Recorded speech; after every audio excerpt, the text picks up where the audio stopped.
নমস্কার বন্ধুরা, সন্ধ্যা রান্নাঘরে আপনাদের স্বাগত।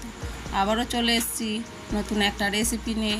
আজকের রেসিপি কাঁচা আমের জেলি। খুব সহজ উপায়ে আপনাদেরকে করে দেখাবো কাঁচা আমের জেলি। তাহলে চলুন শুরু করা যাক।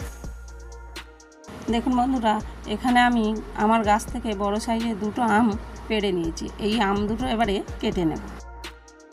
আমগুলো আমি খোসা ছাড়িয়ে লম্বা লম্বা করে কেটে ভালো করে ধুয়ে নিয়েছি। দেখুন এখানে আমি একটা কোড়া বসেছি। কোড়ার মধ্যে এক বাটি জল দিলাম আর এক বাটি জল দিলাম, মোট 2 বাটি জল দিয়েছি। কেটে রাখা আমটা এই জলের মধ্যে দিয়ে দিচ্ছি, দিয়ে একটু নেড়ে দেব। এটা আমি আমটাকে চাপা দিয়ে 10 মিনিট ফুটিয়ে নেব, যাতে আমটা সিদ্ধ হয়ে যায়। দেখুন বন্ধুরা, 10 মিনিট হয়ে গেছে। চাপাটা খুলছি, দেখুন কত সুন্দর সিদ্ধ হয়ে গেছে। দেখুন জল খুব একটা বেশি নেই, এইভাবে আপনাদের সিদ্ধ করে নিতে হবে। সিদ্ধর পরে বেশি জল যেন না থাকে। এবারে এটাকে লাবিয়ে নেব, লাবিয়ে ঠান্ডা করতে দেব। দেখুন এখানে আমটা ঠান্ডা হয়ে গেছে। এইখানে আমি একটা বাটি নিয়েছি, একটা ছাঁকুনি নিয়েছি। এই আমটা অল্প অল্প করে ছাঁকুনির মধ্যে দিয়ে দিচ্ছি, দিয়ে আমটাকে চেপে চেপে আমি পুরো আমটা ছেঁকে নেব। দেখুন এইভাবে আমি পুরো সবগুলো আম ছেঁকে নেব। সব আমগুলো এইভাবে ছেঁকে নিয়েছি। কতটা ছিবড়ে বেরিয়েছে দেখুন। এই ছিবড়েগুলো আমি ফেলে দিচ্ছি। অবশ্যই আমগুলো ছেঁকে নিতে হবে, নাহলে কিন্তু জেলিটা ভালো হবে না, খেতে ভালো লাগবে না। এবার চলে যাচ্ছি। দেখুন বন্ধুরা, এখানে আমি একটা কোড়া বসিয়ে দিয়েছি। সিদ্ধ করে যে আমের জলটা বেরিয়েছিল ওই জলটা কোড়ার মধ্যে দিয়ে দিলাম, আর 2 বাটি চিনি দিলাম। চিনিটা জলের সাথে নাড়াচাড়া করে ফুটতে দেব।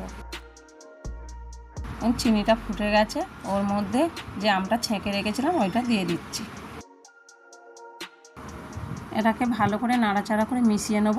এটাকে নাড়তে থাকতে হবে, নাহলে তলায় লেগে যাবে। অল্প একটু নুন দিচ্ছি, দিয়ে আবারও ভালো করে নাড়াচাড়া করে মিশিয়ে নিচ্ছি। দেখুন বন্ধুরা, এটা কিন্তু হালকা হাতে ভালো করে নাড়তে হবে, ঘন ঘন, না হলে তলায় লেগে গেলে খেতে ভালো লাগবে না, পোড়া গন্ধ লাগবে।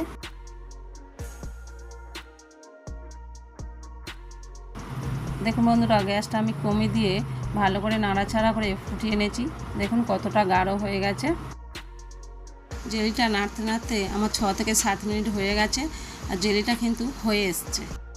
বন্ধুরা, যদি না বুঝতে পারেন তাহলে এরকম একটা প্লেট নেবে, নিয়ে অল্প একটু প্লেটের মধ্যে দিয়ে আর করে দেখবেন। যদি না গড়িয়ে যায় তাহলে জানবেন জেলিটা হয়ে গেছে। তাহলে আমার জেলিটা হয়ে গেছে, আমি নামিয়ে নিচ্ছি। দেখুন বন্ধুরা, জেলিটা ঠান্ডা হয়ে গেছে। একটা বাটির মধ্যে ঢেলে নিয়েছি। আমি এর মধ্যে কোনো ফুড কালার মেশাইনি। ফুড কালার খাওয়া শরীরের পক্ষে ভালো না। আমি এখানে একটা কাঁচের জার নিয়েছি, এর মধ্যে এবারে জেলিগুলো ঢেলে নেব।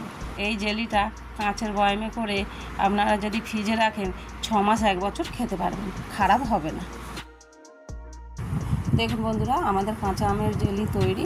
এই জেলিটা রুটি দিয়ে খেতে খুবই সুন্দর লাগে। আপনারা অবশ্যই এই রেসিপিটা একবার বাড়িতে বানিয়ে খেয়ে দেখবেন। আর আমার ভিডিও যদি ভালো লেগে থাকে কমেন্টে জানাবেন।